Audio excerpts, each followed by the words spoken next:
Hello students, this is Shreya Pandey and I welcome you all to the law at channel. अभी तक हमने section 19 of specific relief act complete कर लिया है, तो आप चाहें तो हमारे चैनल की प्लेलिस्ट में जाकर देख सकते हैं। आज हम सेक्शन 20 पढ़ाने वाले हैं।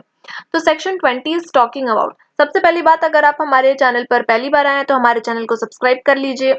और इस क्लास को स्टार्ट करने से पहले एक बैरेक्ट, स्पेसिफिक रिलीफ एक्ट की बैरेक्ट आपके हाथ में होनी चाहिए और हाईलाइटर या फिर पेन आपके हाथ में होना चाहिए।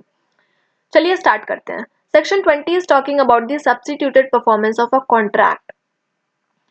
तो यहाँ पर अगर हमें सब्स्टिट्यूटेड परफॉर्मेंस करानी है, मतलब अगर हमारे पार्टी ने, हमने किसी के साथ कॉन्ट्रैक्ट करा था, ओके, एंड उस कॉन्ट्रैक्ट का ब्रीच हो जाता है, अदर पार्टी नॉन परफॉर्मेंस कर देती है किसी भी रीजन के वजह से, तो जिस पर्सन ने सफर किया, okay, the party who is suffering from such breach, उनके पास ये ऑप्शन रहेगा कि वो सब्स्टिट्यूटेड परफॉर्मेंस करवा सकते हैं किसी भी थर्ड पार्टी से या फिर खुद की एजेंसी से, और उसके एक्सपेंसेस वो रिकवर करेंगे from the party who has committed such breach. इसका एक एग्जाम्पल मैं देती हूँ। सपोज मैंने आपके साथ ये कॉन्ट्रैक्ट करा था कि आप मेरे घर को रिनोवेट करेंगे, 2 महीने के बाद मेरे यहाँ शादी है इसलिए मुझे रेनोवेशन चाहिए घर का, ठीक है।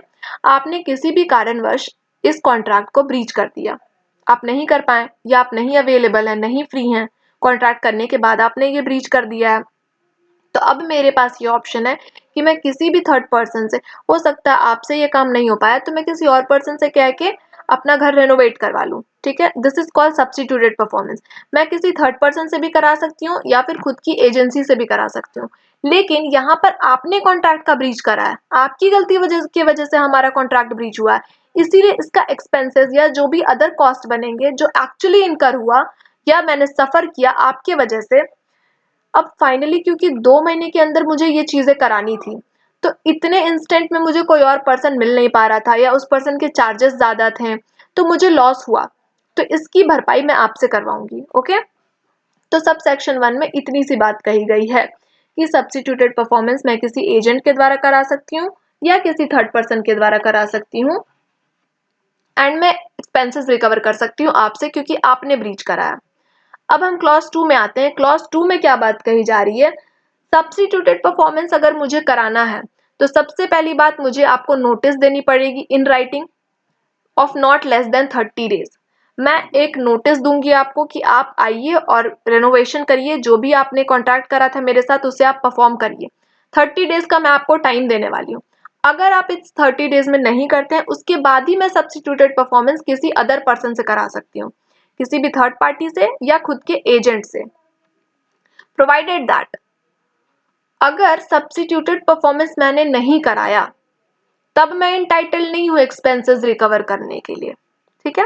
सब्स्टिट्यूटेड परफॉर्मेंस जब मैं करवा लूंगी उसके बाद ही मैं आपसे क्लेम कर सकती हूँ फॉर द एक्सपेंसेस, ओके, अगर मैंने थर्ड पार्टी या फिर खुद की एजेंसी से मैंने सब्स्टिट्यूटेड परफॉर्मेंस करवाया, ठीक है। अब सबसेक्शन 3 में क्या बात कही जा रही है? इट इज सेइंग दैट अगर मैंने सब्स्टिट्यूटेड परफॉर्मेंस करवा लिया, मैं पार्टी सफरिंग थी, ओके, ब्रीच ऑफ कॉन्ट्रैक्ट यहाँ पे हुआ और मैंने कॉन्ट्रैक्ट को परफॉर्म करवा लिया थर्ड पार्टी के द्वारा या खुद की एजेंसी के द्वारा, मैंने आपको नोटिस भी दे दिया था, मतलब प्रॉपर तरीके से मैंने सब्स्टिट्यूटेड परफॉर्मेंस करवा लिया। Now I am not entitled to claim specific performance against the party in breach. मैंने सब्स्टिट्यूटेड परफॉर्मेंस किसी थर्ड पर्सन से करवा लिया, अब मैं आपसे स्पेसिफिक परफॉर्मेंस के लिए क्लेम नहीं कर पाऊंगी, ठीक है। सबसेक्शन 3 में ये बात कही गई। Subsection 4 is saying that nothing in this section shall prevent the party who has suffered breach of contract from claiming compensation from the party in breach. यहाँ पर मैंने सब्स्टिट्यूटेड परफॉर्मेंस किसी भी थर्ड पर्सन से या अपने एजेंट से करवाया, उसके बाद भी मैं आपसे कंपेंसेशन क्लेम कर सकती हूँ क्योंकि आपने इस कॉन्ट्रैक्ट का ब्रीच करा था। तो इस सेक्शन में कही गई कोई भी बात इस चीज को रोक नहीं लगाती है, प्रिवेंट नहीं कर रही है मुझे कंपेंसेशन क्लेम करने से अगर आपने कॉन्ट्रैक्ट का यहाँ ब्रीच करा है। This is called substituted performance of contract. I hope आपको सेक्शन नंबर 20 क्लियर समझ में आ गया होगा। इसमें एक दो बातों का आपको ध्यान रखना बहुत ही जरूरी है। सबसे पहली बात, आपको यहाँ पे नॉट लेस देन 30 डेज वाली बात याद रखनी है कि 30 डेज का आपको नोटिस देना जरूरी है किससे हम सब्स्टिट्यूटेड परफॉर्मेंस करवा रहे हैं, तो या तो हम थर्ड पार्टी से करवा रहे हैं या फिर खुद की एजेंसी से करवा रहे हैं, ये बात आपको याद रखना है। इसके बाद आपको याद रखना है कि कंपेंसेशन तो आप फिर भी क्लेम कर सकते हैं अगर यहाँ पर स्पेसिफिक परफॉर्मेंस नहीं हो पाया और मैंने सब्स्टिट्यूटेड परफॉर्मेंस कराया, still I can claim compensation from you.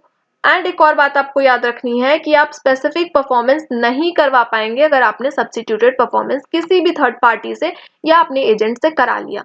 तो ये कुछ बातें इस सेक्शन में याद रखने वाली। 30 डेज सबसे ज्यादा इंपॉर्टेंट है, ये 30 डेज तो आप हर हाल में याद रखिएगा। सेक्शन नंबर 20 आपके लिए बहुत ही इंपॉर्टेंट है, ये प्री मेंस हर जगह पूछा जाता है। इसके बाद हम बात करने वाले हैं सेक्शन नंबर 20A को, इसे ऐड करा गया था 2018 के अमेंडमेंट के द्वारा। सेक्शन नंबर 20A में बात होती है special provision for contract relating to infrastructure project. Infrastructure projects क्या होते हैं, जैसे गवर्नमेंट कहीं बिल्डिंग बनाती है, मॉल्स बनाती है, हाईवेज बनाती है, इन चीजों की यहाँ पर बात हो रही है। तो किसी भी तरह का इंजंक्शन नहीं ग्रांट करा जाएगा कोर्ट के द्वारा in a suit under this act involving contract relating to infrastructure project specified in the schedule. आप शेड्यूल में जाकर, लास्ट में शेड्यूल्स दिए हुए हैं, शेड्यूल में जाकर आप देख सकते हैं क्या क्या चीजों को इंफ्रास्ट्रक्चर प्रोजेक्ट में इंक्लूड करा गया है और उन पर किसी भी तरह का इंजंक्शन नहीं लगेगा जब कोर्ट में इससे रिलेटेड केस चल रहा हो। ठीक है, क्योंकि इंफ्रास्ट्रक्चर प्रोजेक्ट एक तो हाईवेज वगैरह बनाने के लिए ऑलरेडी इतना टाइम लिया जाता है कि हाँ 5 साल के प्रोजेक्ट हैं, 10 साल के प्रोजेक्ट्स हैं, तो उसमें अगर कोई केस होने लगे तो और भी ज़्यादा डिले हो जाने वाले हैं। इसीलिए कहा गया कि यहाँ पर इंजंक्शन तो नहीं ग्रांट करा जाएगा। ठीक है, तो सेक्शन नंबर 20A में सिर्फ इतनी बात याद रखनी है कि इंजंक्शन नहीं ग्रांट करा जाएगा। ये काफ़ी बड़ा सा सेक्शन है, लेकिन इसमें सिर्फ आपको इतनी सी बात याद रखनी है, ठीक है, कि इंजंक्शन नहीं ग्रांट करा जाएगा। और एक आपको पॉइंट याद रखना है कि 30 डेज, पीरियड ऑफ 30 डेज की यहाँ पर बात करी गई है कि सेंट्रल गवर्नमेंट का अगर मामला रहेगा, सेंट्रल गवर्नमेंट किसी भी तरह का अगर नोटिफिकेशन रिलीज करना चाहता है या house of parliament notification release करना चाहती है with regard to the schedules और क्या क्या चीजें ऐड होंगी, क्या क्या चीजें हटेंगी इन चीज के रिगार्डिंग, तो पीरियड ऑफ 30 डेज यहाँ पर याद रखना है आपको बस। और इस सेक्शन में कुछ नहीं याद रखना है, इस सेक्शन की हेडिंग को बस आप ध्यान में रखिएगा एंड ऑल्सो कि इसे 2018 के अमेंडमेंट्स ऐड करा गया था। सेक्शन नंबर 20B भी हमारे लिए इंपॉर्टेंट है, इससे भी 2018 के अमेंडमेंट्स ऐड करा गया। प्री के लिए स्पेशल, प्री के लिए इंपॉर्टेंट हो जाता है। यहाँ पर हम बात करने वाले हैं स्पेशल कोर्ट्स के बारे में। यहाँ पर बोला गया कि स्टेट गवर्नमेंट चाहे तो in consultation with the chief justice of high court, chief justice of high court के कंसल्टेशन के बाद डेजिग्नेट करेगी, नोटिफिकेशन के द्वारा पब्लिश कर सकती है one or more civil court as special court. Special court अगर बनाना हो तो किसी भी सिविल कोर्ट को स्पेशल कोर्ट बना सकती है स्टेट गवर्नमेंट, लेकिन यहाँ कंसल्टेशन किसका लगने वाला है, तो chief justice of high court का कंसल्टेशन लगने वाला है। Okay, within the local limits of the area to exercise jurisdiction and to try suit under this act in respect of contract relating to infrastructure project। ठीक है, 20B में क्या बात कही गई, इंफ्रास्ट्रक्चर प्रोजेक्ट के रिगार्डिंग अगर हमें कोई भी केस चलाना है तो हम स्पेशल कोर्ट्स में जाएंगे। स्पेशल कोर्ट्स क्या होते हैं, वो सिविल कोर्ट्स ही होते हैं।